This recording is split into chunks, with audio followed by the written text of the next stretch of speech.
വർഷം 2008 രാത്രി 12 മണി വർഷ ഡോളക്പൂർ ബസ് സ്റ്റാൻഡിൽ ബസ്സിറങ്ങി. അവൾ വീട്ടിലേക്ക് വണ്ടിക്കു കാത്തുനിന്നു.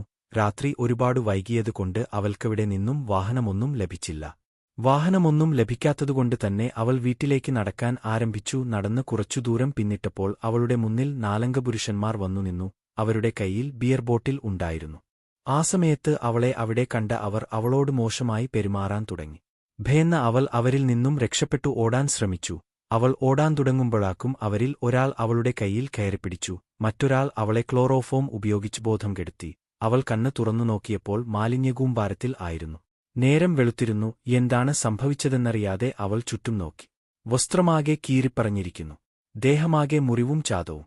എന്താണ് സംഭവിച്ചതെന്നവൾക്ക് മനസ്സിലായി. അവൾ പൊട്ടിക്കരഞ്ഞു. പിന്നീട് എങ്ങനെയൊക്കെയോ തപ്പിത്തടഞ്ഞു വീട്ടിലേക്ക് എത്തി. വീട്ടിൽ എത്തിയ ഉടനെ അവൾ ആരോടും ഒന്നും പറയാതെ മുറികേറി വാതിൽ അടച്ചു. വീട്ടുകാർ എത്ര വിളിച്ചിട്ടും അവൾ വാതിൽ തുറന്നില്ല. എന്തോ അസാധാരണത്വം തോന്നിയ അച്ഛൻ അവളുടെ മുറിയുടെ വാതിൽ തള്ളി തുറന്നു. വാതിൽ തുറന്നു നോക്കിയപ്പോൾ തന്റെ മകൾ തന്റെ മുമ്പിൽ തൂങ്ങിനിൽക്കുന്നതാണ് അച്ഛൻ കണ്ടത്. അച്ഛൻ വർഷയെ കയറിൽ നിന്നും മോചിപ്പിച്ചു. അച്ഛൻ അവളുടെ ശ്വാസം പരിശോധിച്ചു. അച്ഛൻ അവൾക്ക് ശ്വാസം ഉണ്ടെന്നു കണ്ടെത്തി. അച്ഛൻ വർഷയെ പെട്ടെന്ന് ആശുപത്രിയിൽ എത്തിച്ചു. ആശുപത്രിയിൽ നിന്നും അവൾക്ക് എന്താണ് സംഭവിച്ചതെന്ന് അച്ഛനു മനസ്സിലായി. അച്ഛൻ അവളോട് ഒന്നും ചോദിച്ചില്ല. അച്ഛൻ അവളോട് പറഞ്ഞു, മോൾ ഒന്നുകൊണ്ടും പേടിക്കേണ്ട, അച്ഛനുണ്ട് കൂടെ. അവൾ അച്ഛനെ നോക്കി കരയാൻ തുടങ്ങി. അച്ഛൻ അവൾക്ക് ധൈര്യം നൽകി. വർഷ തൂങ്ങിയ വിവരം നാട്ടിലാകെ പാട്ടായി. നാട്ടുകാർ വർഷയെവച്ചു പല കഥകളും ഉണ്ടാക്കാൻ തുടങ്ങി. ആശുപത്രിയിൽ നിന്നും വീട്ടിൽ എത്തിയ വർഷ ഒരു മാസത്തോളം മുറിയിൽ തന്നെ ആയിരുന്നു. അവൾ ആരോടും സംസാരിച്ചില്ല. അവൾ അവളെത്തന്നെ വെറുത്തിരുന്നു.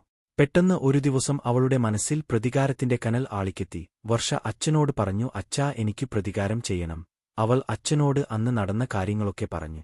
അച്ഛൻ അതിന് സമ്മതിച്ചു. വർഷ ആദ്യം മാർഷ്യൽ ആർട്സ് പഠിച്ചു. വർഷ അച്ഛന്റെ സഹായത്തോടെ അവളെ അന്ന് ദ്രോഹിച്ചവരാരാണെന്നു കണ്ടെത്തി. അവരിൽ ഓരോരുത്തരെ ആയി അവൾ കിഡ്നാപ്പ് ചെയ്തു. അവൾ ആ പുരുഷന്മാരുടെ ദേഹത്ത് മൊത്തം ബ്ലൈഡ് കൊണ്ട് വരയിട്ടു. അതിനു മുകളിൽ മുളകുപൊടി വിതറി. ദേഹം മുഴുവൻ തേനൊഴിച്ചു. അതിനു മുകളിൽ ഉറുമ്പിനെ ഇട്ടു. അങ്ങനെ അവൾ അവരെ ഇഞ്ചു ഇഞ്ചായി കൊലപ്പെടുത്തി. അങ്ങനെ അവൾ അവസാനത്തെ ആളെയും കൊലപ്പെടുത്തി. അവളുടെ പ്രതികാരം അവസാനിച്ചു.